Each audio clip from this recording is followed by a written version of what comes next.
माता उर्मिला एक आदर्श पतिव्रता और त्याग की प्रतीक। उर्मिला हिंदू महाकाव्य रामायण की एक महत्वपूर्ण किंतु अपेक्षाकृत कम चर्चित पात्र है। वह मिथिला के राजा जनक और रानी सुनयना की दूसरी पुत्री थी। उनकी बड़ी बहन माता सीता थी, जिनका विवाह भगवान श्रीराम से हुआ था।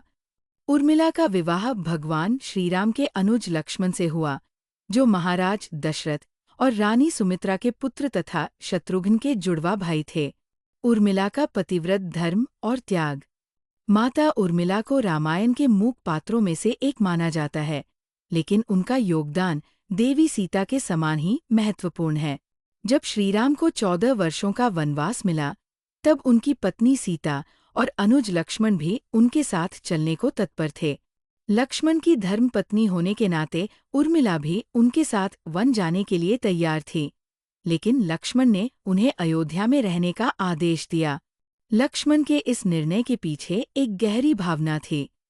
उन्होंने सोचा कि यदि उर्मिला भी वन में साथ चलती, तो उन्हें भी कठिनाइयों का सामना करना पड़ता। लक्ष्मण ने अपने कर्तव्य को प्राथमिकता देते हुए अपनी पत्नी को अयोध्या में रहने के लिए कहा, ताकि वह अपने माता पिता एवं सास ससुर की सेवा कर सकें। माता उर्मिला ने अपने पति की इस आज्ञा को सहर्ष स्वीकार किया और 14 वर्षों तक अयोध्या में रहकर माता सुमित्रा की सेवा की। उन्होंने अपने पति के बिना कठिन जीवन व्यतीत किया, किंतु कभी भी अपने पतिव्रत धर्म से विचलित नहीं हुई। निद्रा का बलिदान, उर्मिला का अप्रतिम त्याग। एक अत्यंत रोचक और प्रेरणादायक कथा रामायण में माता उर्मिला से जुड़ी हुई है। जब लक्ष्मण भगवान श्रीराम और माता सीता के साथ वनवास के लिए गए, तो उन्होंने ये संकल्प लिया कि वह पूरे 14 वर्षों तक जागकर अपने भाई और भाभी की सेवा करेंगे। पहली ही रात जब भगवान राम और माता सीता कुटिया में विश्राम करने गए, तब लक्ष्मण कुटिया के बाहर प्रहरी के रूप में पहरा दे रहे थे। तभी उनके पास निद्रा देवी प्रकट हुई और उन्होंने लक्ष्मण से कहा कि प्रत्येक जीव को विश्राम एवं निद्रा की आवश्यकता होती है, अतः उन्हें भी सोना चाहिए। लेकिन लक्ष्मण ने इस प्रस्ताव को ठुकरा दिया और देवी से प्रार्थना की कि वह उन्हें 14 वर्षों तक जागृत रहने का वरदान दे। निद्रा देवी ने लक्ष्मण की ये इच्छा स्वीकार कर ली, किंतु उन्होंने कहा कि सृष्टि का संतुलन बनाए रखने के लिए उनके हिस्से की निद्रा को किसी न किसी को लेना ही होगा। इस पर लक्ष्मण ने प्रार्थना की कि उनकी इस निद्रा को उनकी धर्मपत्नी उर्मिला को प्रदान कर दिया जाए। निद्रा देवी ने इस प्रस्ताव को स्वीकार कर लिया और उर्मिला को 14 वर्षों तक गहरी निद्रा में सुला दिया। ये भी एक प्रकार का त्याग था, क्योंकि एक पत्नी के लिए अपने पति के बिना इतने वर्षों तक अकेले जीवन बिताना अत्यंत कठिन होता है। माता उर्मिला का योगदान और उनकी संतानें। माता उर्मिला ने वनवास काल में अयोध्या में रहकर अपने परिवार की सेवा की और धैर्यपूर्वक अपने पति के लौटने की प्रतीक्षा की।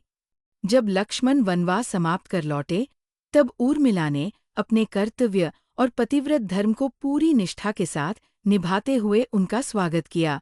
उर्मिला और लक्ष्मण के 2 पुत्र हुए, अंगद, जिन्होंने अंगदियापुरी की स्थापना की, चंद्रकेतु, जिन्होंने चंद्रकांतापुरी की स्थापना की। उर्मिला, आदर्श नारीत्व का प्रतीक। माता उर्मिला का जीवन त्याग, सेवा और कर्तव्यपरायणता का आदर्श उदाहरण है। वह एक ऐसी महान स्त्री थी, जिन्होंने न केवल अपने पति का सम्मान बनाए रखा, बल्कि अपने परिवार की भी सेवा की। उन्होंने अपने सुख और इच्छाओं को त्याग कर अपने पति के कर्तव्यपथ को सुगम बनाया। रामायण में भले ही उर्मिला का उल्लेख अधिक विस्तार से न किया गया हो, लेकिन उनका योगदान अमूल्य है। वह उन स्त्रियों के लिए प्रेरणा स्रोत हैं, जो अपने कर्तव्यों का निर्वहन निस्वार्थ भाव से करती हैं और परिवार व समाज की सेवा को अपना धर्म मानती है। माता उर्मिला वास्तव में एक आदर्श पत्नी, पुत्री, बहू और नारी थीं, जिनका त्याग एवं बलिदान सदैव स्मरणीय रहेगा।